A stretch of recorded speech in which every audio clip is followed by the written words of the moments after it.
Hello everybody, my name is Lance and welcome back to Coldcraft. I'm actually recording this after I finished editing because I want to warn you this is a talky episode. We introduce a new minigame and work a lot on the National Park project, so a lot of the episode is planning. However, I hope you guys enjoy this episode anyway, as there is a lot of really cool things we're going to be doing. I also may or may not have forgotten about the hats again, so that'll be in the next episode. This is also the last episode I'm recording with my old microphone. You can probably hear my voice sounds a lot better than the rest of the video will, so expect this quality audio from here on out. I've been doing a lot of designing and I really think you guys are going to enjoy what's going to be coming to this world. Thank you guys so much for watching. Without further ado, let's get on with the episode. Guess who died again? Couldn't be me. Yep, I'm back down to diamond boots. I did go mining though, which means I'm back up to where I was as far as gear goes, and I even got myself a fancy new axe. I've also been delivered a package from the Budding Amethyst. This shop was made by Corey, which is a brand new shop in the shopping district. Ooh, that's a lot of goodies right there. I'm gonna figure out a place to use all this. But I've also been alerted to a second package from Gaia, who is a brand new server member. So let's see what's inside. Oh,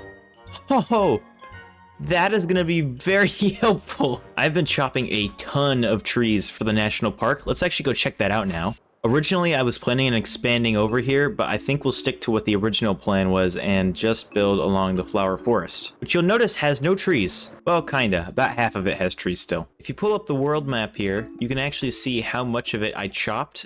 There's a dark green border here, and that's about as far as I went. But we still got a big portion to get through, so those axes are going to be really helpful. But let's talk about plans for the park, shall we? I want to build a custom mountain, and I'm thinking I'm going to put that where the windswept hills are. If you remember in one of the previous episodes, I said that this is one of my favorite biomes, and it's because I love the shade of green. But I was thinking I would probably end up just taking this, maybe cutting down the mountain or building over it, but whatever we do, just put a mountain there, which will be really new because I've never built a mountain to that scale before. There's one thing that I've wanted to do for a while now because I am sick and tired of dying and losing my stuff. You can see we've got 41 deaths right now, which is actually not that much compared to some of the other server members. Cough, cough, crazen. But regardless, losing all of my stuff sucks. When I died in the cave, I had no idea where I was, so there was no way for me to go back and get it. So we're gonna take advantage of one of the new features in 1.19. I say new, but it's actually old at this point. We need to find an ancient city so we can get our hands on a recovery compass. I'm not sure how useful it's going to be considering the warden is so strong. I figured we should probably get some armor just in case. Because of that mining trip, I have a few diamonds to spare, but we're gonna pretty much be broke after this. So welcome to Corey's bookshop. This is a very lovely environment. I really like the hanging root and the dead coral. That is not something I normally use. But we are here for a few different enchantments. We'll see. We need a pair of pants and a helmet, so I'm gonna grab. You can see how many I've already bought. We're gonna grab 2 more of those though, and then 2 more mending and protection 4. I almost forgot too. Crazen and I went exploring 1.20, and I know you've seen it by now, so I'm not gonna bother showing you footage from that. But we got a shulker box full of goodies, including 4 new sniffer eggs and a few sniffing templates. So I'm gonna have to see what those look like before I apply them to anything. And look at all of these pottery sherds. Those are actually gonna be used for a mini game later on in the season. We'll probably end up talking about that later on when we're well into the national park project. Oh my gosh, I'm almost dead.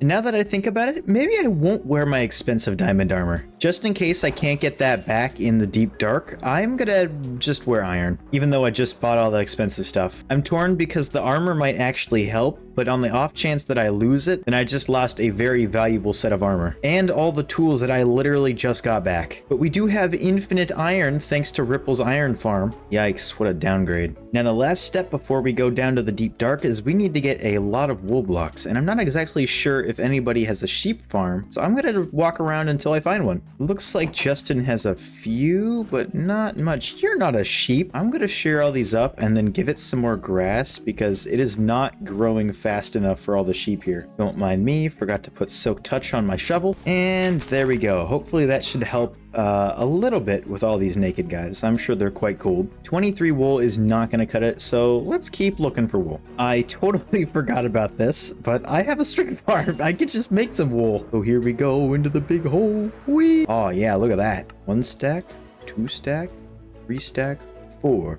I threw a diamond on the floor. Now it's time to go find ourselves a city. We are approaching deep slate level. I have some torches actually. You guys Wow, that was a lot of words I didn't say right. I have some torches so you can see.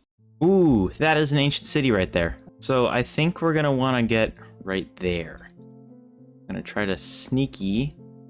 Ooh, we're right in the middle of it. Okay. I don't see any signs of other players, so I think we have this place to ourselves. I guess we'll try to start over there. Okay, let's try to find a flight path without the Skulk Shriekers. Actually, you know what? I'm just gonna crouch walk. I'm too scared to do this. This will be my little resurrection chamber here. I'm gonna put down an ender chest just because. That our spawn, and let's do this. I apologize in advance, but I can't be holding torches because if I accidentally place one, this will be bad. First point of loot. I don't actually see any shriekers, but just in case, I'm gonna try to cover this up. This one specific chest might have been looted. I'm not sure. I'm gonna do this.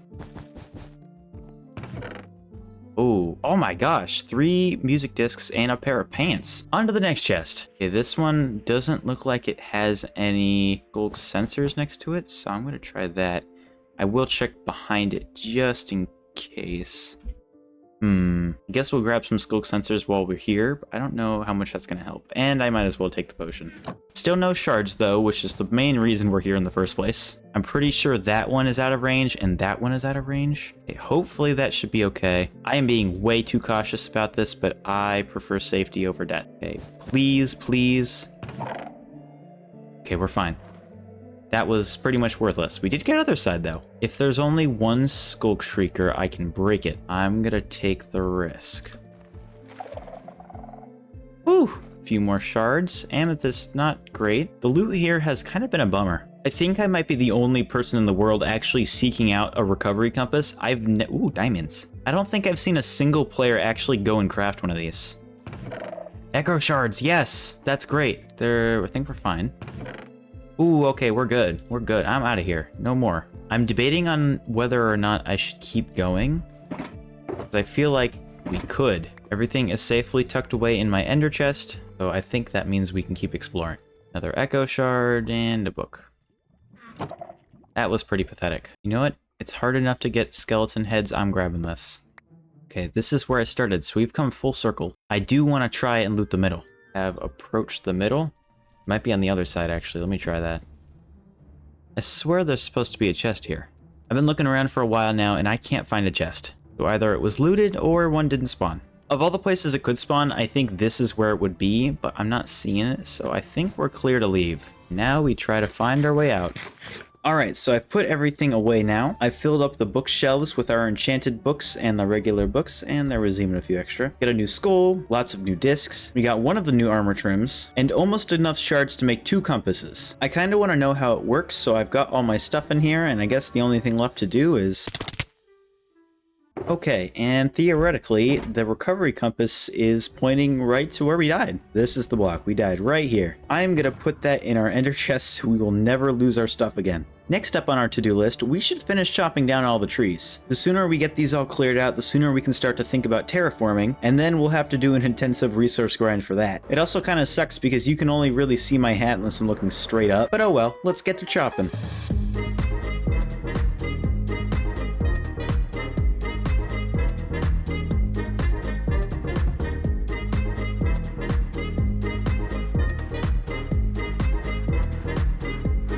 Oh my gosh. And after a stream and many days of tree chopping, we are finally done chopping down the forest. Take a look at that. There is so much room here. Like, look at this. Remember when there was a forest here?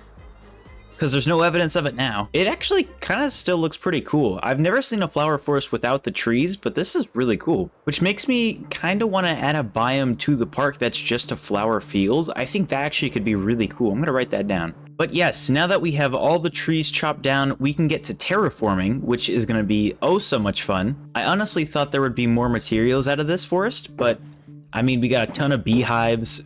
Like, okay, maybe there is a lot of wood. I will never have to go shopping for wood ever again.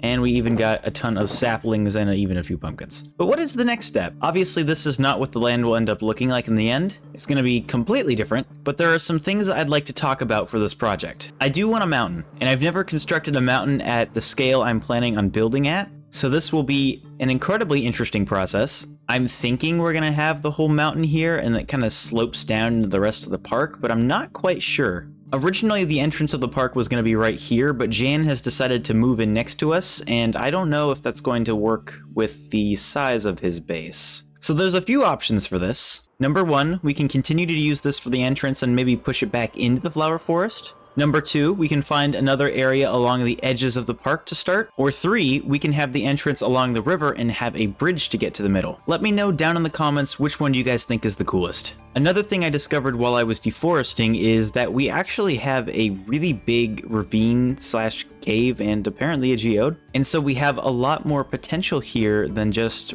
the above ground. There's even some space down here. I'm gonna die. Keep going. This is actually huge. Oh, and we gotta get out of here before the server restarts. Oh, second geode. No, not another witch. No, I'm gone. And then the last thing I want to talk about is custom trees. Recently, I made a short saying for as many subscribers as I got on that short, I would build a custom tree. And I'd like to clarify something about that. When I say make a custom tree, I don't mean build one in this world. I mean design a custom tree, because there's no way 60 trees is going to be enough to cover this park. I will be designing 62 variants of trees that we're going to be spreading across the park. So my plan to do this is I'm going to make a grid of oak planks on the map, and then I'm going to go to the different planks and grab a big square. And just as an example, I'll do something like that. And then I take my trusty beetroot and I select 2 areas. And now I have a selection of this land, excuse you, and then I'll save this as a schematic and move it into my creative world. I'm doing this section at a time so I don't blow up my computer. But once I have a schematic of the entire park, I can go in and figure out what the altitudes of certain areas will be, where I want the mountain to go, any buildings I want to make, where those are going to be put. So I'm not going to build the entire thing in creative, I kind of just want to use it to plan a skeleton of the area. I'm going to try and preserve the natural shape of the terrain as much as I can, but then also get rid of things like big hills or little holes in the ground that just generally would make the place look uglier. Next up, I'll load that schematic into this world and then we'll basically freehand the rest of the terrain. I will most definitely be making custom terrain, so it won't just be dirt and grass, it'll probably be a mix of that and moss and podzol and what do you want? Is there something you need to tell me? Okay, bye. Animals are so rude today. I forgot what I was saying, but basically we're going to be building out the terrain freehand, and then once the whole landscape is finished, then we're going to start adding all the trees, the pathways, and then I think that's also when we'll build the mountain, because that's a project in and of itself. The amount of resources I'm going to need for this is insane, so I'm going to be doing a lot of off-camera resource grinding. I really wish there was some kind of moss store that we could buy resources from. Oh wait, there is. Since the last episode, Crazen has made 3 incredible shots, including one that uses ancient debris in the foundation, which is insane. That must have taken forever. We have Moss Isley to help with resource gathering, because I think they sell, yep, they sell moss. And apparently blue milk too. It also connects up to this lovely honey shop, which I'm not sure if we'll use, but it looks super cool. I love the wallpaper. And then this last one, which doesn't actually have an interior, walls, or a roof, but out front it sells bone meals and bones. But at the moment, let's focus on getting this schematic into my building world. You are the worst. Die. I've made a big boy decision. I've decided to expand the park even more, and we're going to add a whole swamp area behind the mountain. So if this is where the mountain's going to go, then you'll have the forest and flower areas over here, and then back there will be the swamp. Oh boy, what am I doing to myself? Okay, so you'll notice we are no longer on the Coldcraft server. But that's strange. We are in the Coldcraft server. Nope. I got the schematic in here. I actually decided to just take a risk and copy the whole thing as one big schematic, and oh my gosh, it was the biggest thing I've ever done. But now that we have a schematic of it, we can fly around and work on the shape of the terraforming. This is actually recorded on the next day, and I actually have some development on the mountain. We were having delicious hot dogs and watermelon, and the main thing that I wanted to talk about was the potato salad, because we were eating it, and I was just eyeballing my brother's plate. Now, I don't like potato salad, but what I did like was how it looked. And you can see this, I was like, you know, I'm gonna build the potato salad mountain. I looked at the salad and I was like, that looks like a mountain. And so I asked him, hey, can I take a picture of your potato salad? He's like, sure. So yeah, we're gonna build a potato salad mountain. I'm gonna have to figure out the scale of it because I don't know how large I need the mountain to be to make it feel like a mountain. So like I mentioned before, we're gonna put the mountain here. We'll have the flower fields and whatever forest we want in this section. We'll probably end up having some kind of park ranger's hut at the entrance of the park. And then possibly we'll have the museum there, but alternatively we could put it right behind me. in the jungle section. One of the great things about doing this project is I'm learning a lot about national parks, how they were made, the history about some around my country. It's really interesting to see the differences between the different parks around the US. One thing that was really interesting to me was the way that the land actually forms. For example, did you know that wolves had almost been hunted to extinction in Yellowstone? They had been hunted until they became an endangered species, and as a result, the animals that they hunted thrived, like the elk. Because their species grew in numbers, so did the amount of plants and foliage they ate, which leads to animals like beavers not being able to make dams. And that changes not only the flow of the rivers of the park, but also changes how the fish lived in them, which changes how bears hunt, etc, etc. So to properly make this park, we're gonna have to figure out how to make the lore. Obviously, I could just build it and call it a day, but I feel like there needs to be a story for why it looks the way it does. One of the main portions of this is going to be a big river, and I'm not sure where that's going to cut through, but we should think about a reason for it being where it is. Obviously, this won't be the most realistic park in the world because it's, Minecraft, but I'm going to do my best to make it as realistic as possible. Another thing that I benefited from after chopping down the trees is now I actually can see how big the park is. Like if we look around, this is a pretty big section of land. I'm going to try walking. Oh, it's raining now. Well, I'm going to walk in the rain from that corner to that corner just to see how long it takes. So assuming we make the entrance on this side of the park, let's walk straight forward and see how long it takes. That took about 1 minute and 50 seconds. The reason I wanted to do that was so I could see how long it might take to go from one side to the other on a trail. We walk from the start of the park to the end of the park and then back to the start. It should be around 4 minutes in walk length, but that's if it's a straight line. What I plan on doing eventually is having multiple different length trails. So if you want to go on a pathway that goes up the mountain, you can do that. If you want to have one that goes through a flower field, you could do that instead. And then also some smaller, more hidden trails could be really cool as well. I didn't really have an that was close. I didn't really have an overarching idea for this episode. I kind of just wanted to get started on the park. And I feel like now that the whole thing is chopped down, I don't know where to go from here. I think the next thing I'm going to do is start to clean up areas like this, and then off camera start designing what I want the park to look like. I've been putting off planning because I don't really know what I'm doing. Now I'm going to sit down and really try to plan this whole thing out in one sitting. So I will see you right now. This is the initial shape of the mountain I was thinking. I'm not sure if I like it. It looks too straight. I don't know if using potato salad was the best method, so I might incorporate some other pictures in my inspiration. It doesn't look bad though. When I was creating it, I tried to keep the pathways in mind, so I made some flatter sections up this side at least. That way it could spiral up and then we'd have a pathway that gets at least to the top of this mountain. I don't think I want one to go to the top of this one, but there will be at least a trail on this mountain somewhere. So we're going to take a break from working on this because I have a fairly huge announcement. So this is a project that I've had in the works for since before the season even started, and I've had to make a few changes from the original plan, but this is going to make my project even more massive. But it is so cool, and I'm really excited to share this with you guys. So obviously I'm doing the national park, and that in itself is going to be a huge project. Multiple biomes, I'm building a mountain, it's going to have trails, tours, it's going to be huge. But I also wanted to make a mini game in this world, and so I've been designing one that I think you guys will like. So obviously archaeology was just added to the game, but there are some fantastically cool features that I think we can use in this mini game, and that is the suspicious stand. Laynce, you can't get suspicious sand. And yes, I'm aware there's a cobweb trick, but that's not what we're going to use. Instead, we have a data pack on this server, which is so much more convenient. All you have to do is toss an item on the ground, and then if a piece of sand falls onto it, oh, that didn't work. Maybe you throw it on top? I've actually never done this before, so I'm not quite sure how it works. Maybe like this? Nope. 1 second. There we go. Okay, I figured it out. So the way you do it is if you place a block on top of another block, like say, for example, this pottery shard. If I place the sand on top of it, then it will turn into the suspicious sand and it will have that pottery shard as the loot table. Now, the great thing about this is that means we can make our own artifacts, and this works with any item in the game, including, for example, my hat, which I'm actually curious to see what this looks like. Oh, that's kind of cool.